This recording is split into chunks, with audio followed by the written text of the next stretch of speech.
Hello and welcome to The Point World Affairs. I'm Chatham. Tensions between the U.S. and Iran are back on the rise after Washington pulled out from the Iran nuclear deal, known as the Joint Comprehensive Plan of Action, in May and resumed its economic sanctions against Iran in early August. On this episode, we discuss the background of the failed agreement and the geopolitical ripple effect that could be triggered by the restored sanctions. For that, we have with us Professor Park Hyun-do from Myongji University Institute of Middle Eastern Studies. Thank you for joining us today. Thank you for inviting me here. Before we begin our discussion, let's get a brief recap of the ongoing conflict between the U.S. and Iran.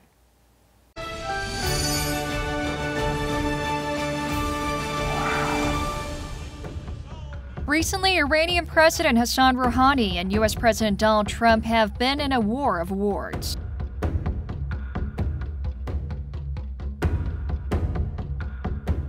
President Trump, who announced in May that he would withdraw from the Iranian nuclear deal, expressed his intentions to resume economic sanctions against Iran. I withdrew the United States from the horrible, one-sided Iran nuclear deal. The nuclear threat began in 2002 when an anti-government organization revealed that the Iranian government was operating a secret uranium enrichment facility. After 13 years of diplomatic negotiations, Iran and the U.S., along with other countries like France, Germany, China, and Russia, all signed the Joint Comprehensive Plan of Action, or JCPOA, in July 2015. The crux of the agreement is that the U.S., along with other Western countries, lift economic sanctions against Iran under the condition that it gives up its nuclear program.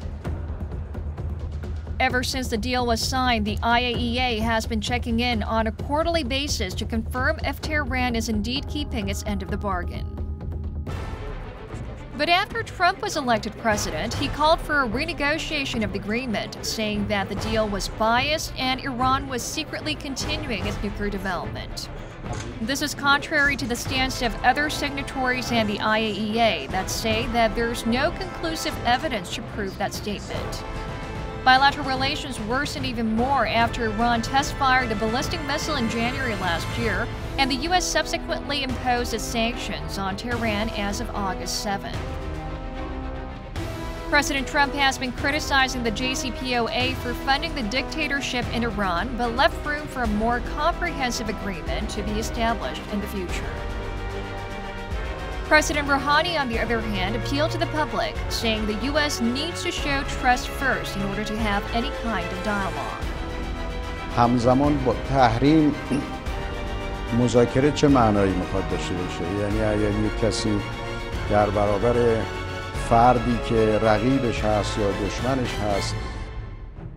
Despite criticism from the international community, the U.S. has pulled out of the nuclear treaty and restored strong sanctions, while Iran is responding back with threats of military clashes. On this week's The Point World Affairs, we analyze the heart of the conflict that's set to have a resounding impact on the global economy and the future relations between the U.S. and Iran. So, Professor, why did the U.S., despite the international community's opinion, pull out from the JCPOA? Well, President Trump has been very consistent in his criticism of the Iranian deal ever since he ran for the presidency election. He described the deal as the worst deal ever, and he promised to scrap it on his first day in his office. And he does not believe that Iran would not develop nuclear weapons. Under the current deal, Iran is allowed to use nuclear program for exclusively peaceful purposes, but President Trump does not believe that Iran would use the energy program for peaceful purposes, and eventually Iran would continue to develop the nuclear weapons in the future and destabilizing the whole region and the world. So he wants to renegotiate with Iran. He's saying that he likes to make sure that Iran would never, ever make any nuclear weapons in the future. I see, but I think it's important we understand the status of Iran in the Middle Eastern region. So what is the status of Iran right now, and why are they setting on to develop nuclear weapons? Iran has made very clear that it doesn't have any intention to make nuclear weapons at all. Iran always said that Iran will be using nuclear energy program for exclusively peaceful purposes. But neighboring countries like Saudi Arabia and other countries, they do not buy that Iranian words. And they believe that Iran would eventually develop nuclear weapons, and which will threaten the security in the region. And also, they are very worried about growing Iranian influences in the Middle East.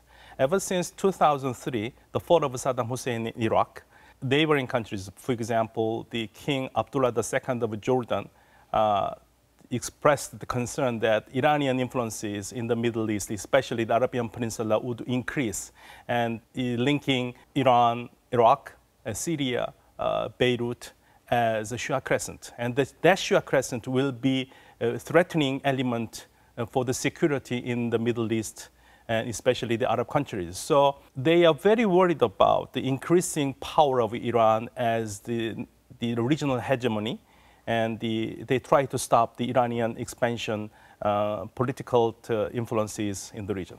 Professor, you just talked about the surrounding countries' response to this ongoing conflict, but how about the U.S. and Iran? I remember back in history, in 1979, Iran was the greatest ally for the United States until then. But what happened? Why is there a conflict right now? Well, as you mentioned, 1979 was a very important and turning point in the relationship between these two countries. Before 1979, Iran was the most pro-American country in the region, and also the most important ally for the United States in the Middle East. But in 1979, with the rise of so-called political Islam, well, the Americans believed that that was the beginning of the political Islam in the world, in the Middle East. Iranian revolution changed whole stories. Then the 1979, with the rise of Islamic Republic of Iran, Iran became an anti-American country, and Iran changed the state structure from the secular monarchy state to the Islamic Republic.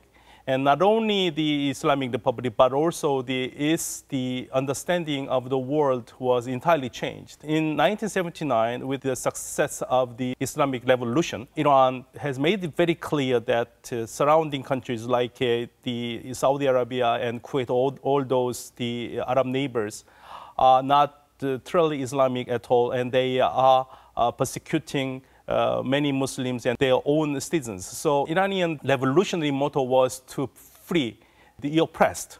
So ever since 1979, Iran has been very faithful to the revolution motto, and that has been viewed as a threat to the Middle East and also the other countries, well, definitely the United States. That's quite a shift from over 3 decades, really. Thank you for that. We will connect with a local expert to find out more.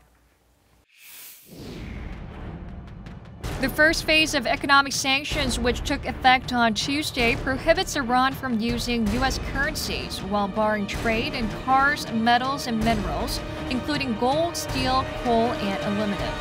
Iran will also be barred from buying U.S. and European aircraft, ratcheting up statements of deep dismay from European allies.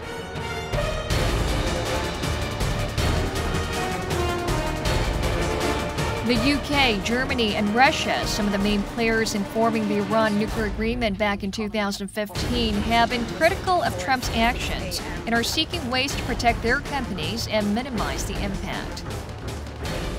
But so far, about 50 global European companies, including Peugeot, Renault, Airbus, and Siemens, have reportedly announced their intentions to sever business ties with Iran, fearing a backlash from the sanctions. With a second round that targets Iran's oil sector and central bank to be reimposed in early November, Korea, which depends heavily on oil imports from Iran, is also trying to seek out a solution. We connect with a local expert from the UK to hear the public sentiment in Europe and analyze the impact of the sanctions on the global economy. Let's now connect to a local expert in the U.S. We have Barbara Slavin, Director of Future of Iran Initiative at the Atlantic Council, on the line. Welcome, Barbara. It's my pleasure. It's good to be with you. What do you think is the ultimate reason behind the U.S. withdrawal from the Iran nuclear deal? And what do you think the American public is thinking about President Trump's decision? You know, I think there are a variety of reasons. President Trump campaigned against the agreement. He called it a terrible deal, the worst deal ever negotiated. So it was one of his campaign promises. I don't think he ever really thought deeply about what the deal actually did. And, you know, he has a very high opinion of his ability to negotiate. He thinks that he can come up with great agreements where others have failed.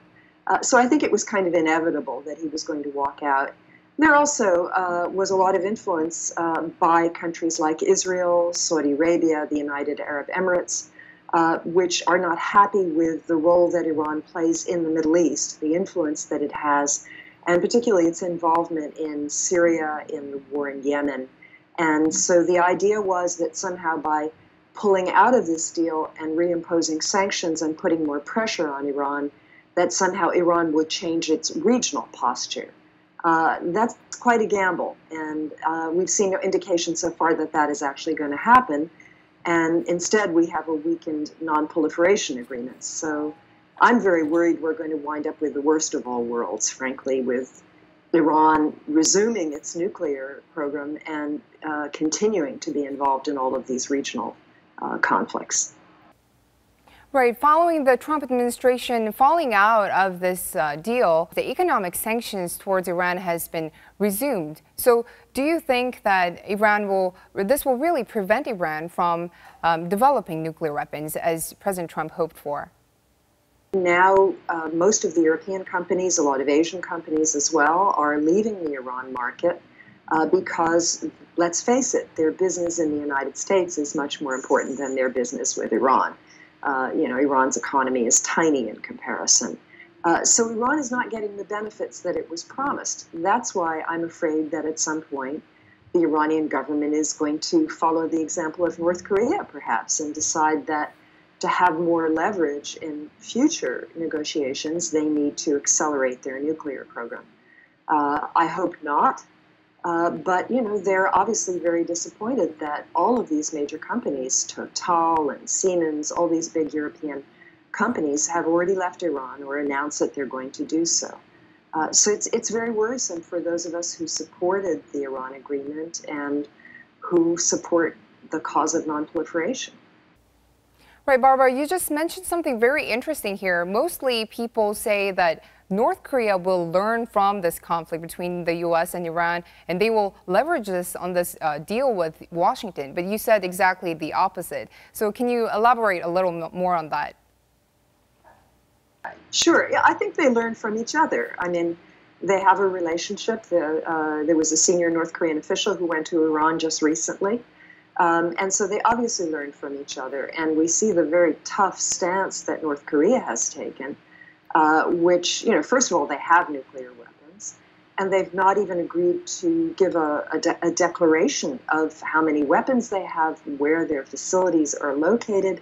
I mean, this is something that Iran, you know, did as part of the agreement. Of course, Iran doesn't have nuclear weapons. It stopped short of that. So I think that the experience with Iran has shown North Korea that it has to be extremely tough in its negotiations with the United States, and with other countries in the region.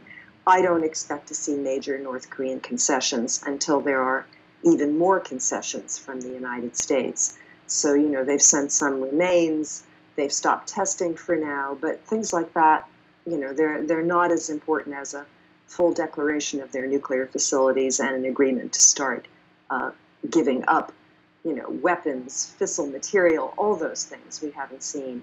And then from the Iranian point of view, they see that, you know, President Trump has treated the leader of North Korea with incredible respect, you know, thinks that he's scored some great success with the meetings. So the Iranians are going to play tough now. They're not going to agree to a meeting unless they see some concessions first from the United States, perhaps some, you know, some relaxation of the sanctions that are coming into effect. Right. While Iranians are not happy with the ultimatum, there is a possibility that's being raised, a new summit between President Donald Trump and Hassan Rouhani. So how do you parse their relationship in the future? I think Iran is waiting to see what happens with the sanctions, how stringently they go back into effect. China, for example, has said that it will continue to import oil from Iran. India probably will continue as well. Turkey has its own disagreements with the United States now, and it's going to continue to import Iranian natural gas. Russia has indicated that it's not going to abide by the sanctions. There may be some small European companies that will try to stay in Iran, even though that's difficult. So I think they're going to sort of evaluate their situation, how bad it is, and then wait to see, what the attitude of the President of the United States will be. He's already suggested some sort of meeting. I don't rule it out, but I think it's unlikely in the near term. Thank you for your insights. This has been Barbara Slavin from the Atlantic Council in D.C. Professor, so how did you hear about the sentiment within the United States? And there is a huge backlash within Iran. And so how do you parse that? How do you think Iran will react in the future? Iranians don't have any trust in the Trump administration.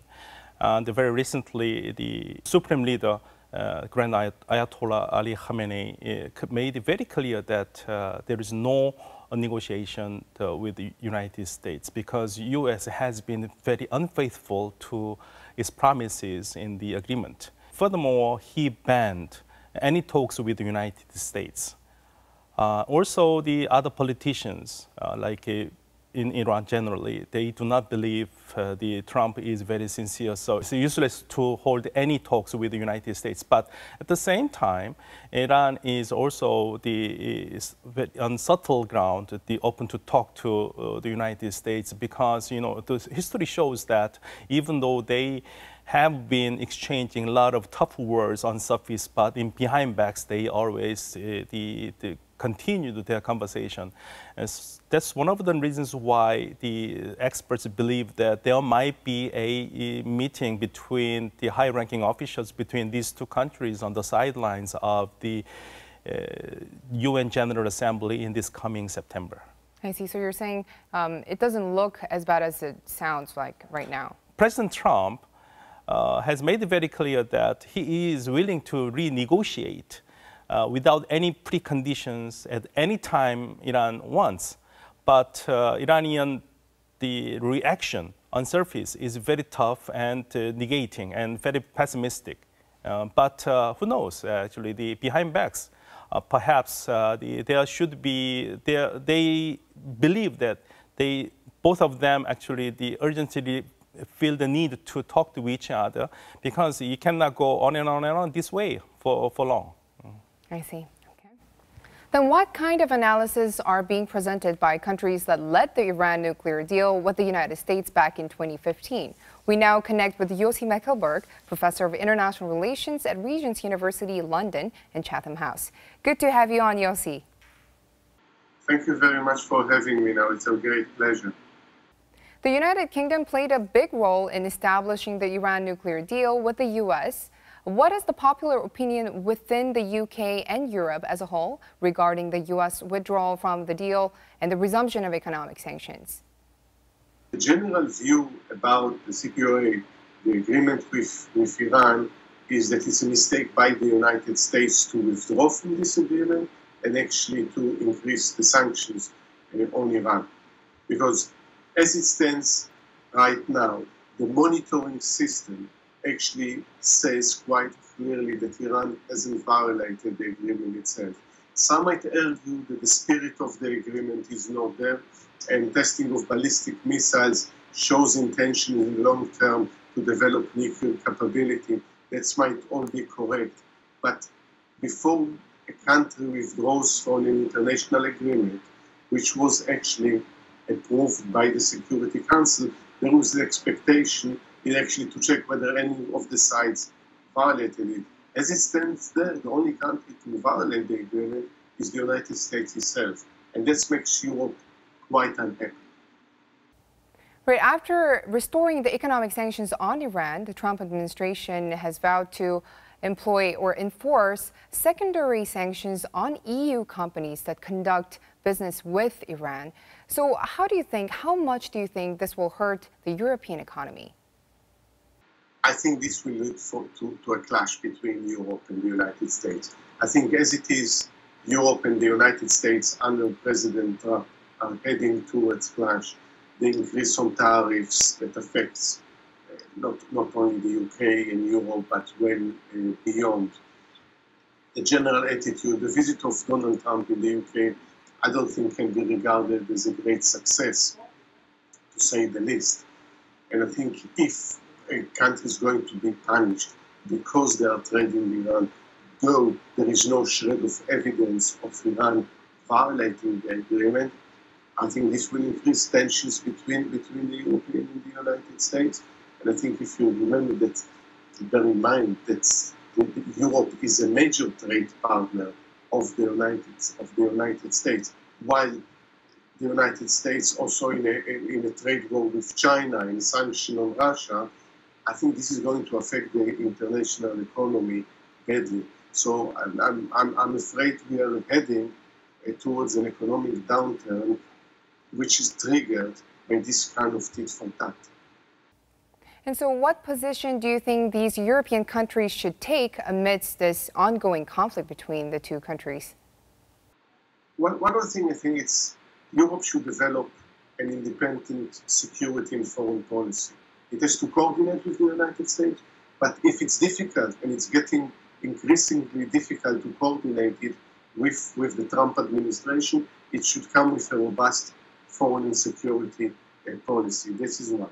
As far as Iran, I think from the beginning, one of the mistakes in the agreement itself is not the agreement as such, is that it was too transactional and not enough transformational. And by that I mean that it should enter into the dialogue with Iran, which will change the nature of relations with Iran. Try to reintroduce Iran on the condition that they change their own policy, for instance, in Syria, supporting the Hezbollah, supporting terrorism, but enter into kind of a wider and longer-term dialogue with Iran. So I think this is also an opportunity for Europe to take its own stance on something so important, at the same time making sure that Iran doesn't develop nuclear and military capability. Thank you for joining our talks. That has been Yossi Mekelberg from the Regent University in London. Okay, Professor, so it seems like the European countries are disapproving of this current situation. So do you think that these European countries who are actually affected by these secondary economic sanctions, do you think they can actually wield some power on the Trump administration? Well, I think it is quite limited. European countries have stepped up all of its efforts to maintain an Iran nuclear deal and the effective financial channels with Iran and continuation of Iranian oil exports. And also even European leaders called on small and medium business companies to increase its trade volumes with Iran and disregard any threats from the United States. But it is easier said than done. Well, governments and political leaders can say wonderful things, but the problem is always with those businessmen who are much more concerned with business and money itself. They should think about their own profits, and especially those companies who have closed the very important market in the United States, they cannot do anything at all. Prime example would be the French energy company Total SR. It pulled out of the Iranian market because of these threats from the United States. It gave up $2 billion contract in Iran, and he left the market simply because the U.S. Pressure is too strong to bear. So politicians, the government say something, but business companies think very differently. And also the European countries have failed so far to convince President Trump on many issues, like not only Iran nuclear deal, but also global trade war, the American decision to move its embassy in Israel to Jerusalem. They criticize the United States foreign policy and a lot of policies, but they have been never successful to persuade President Trump into not going with his audacious decisions. As you just mentioned, there are a lot of pending issues in the Middle Eastern area, and this is also closely connected to globally. So we hope that all the problems will be resolved quickly. Thank you for your expertise today. Thank you. Thank you. Although the U.S. and Iran still aren't seeing eye to eye, the likelihood of a meeting between the leaders of the two countries is being hinted as a strong possibility come this September at the UN General Assembly. That's all we have for today's The Point World Affairs.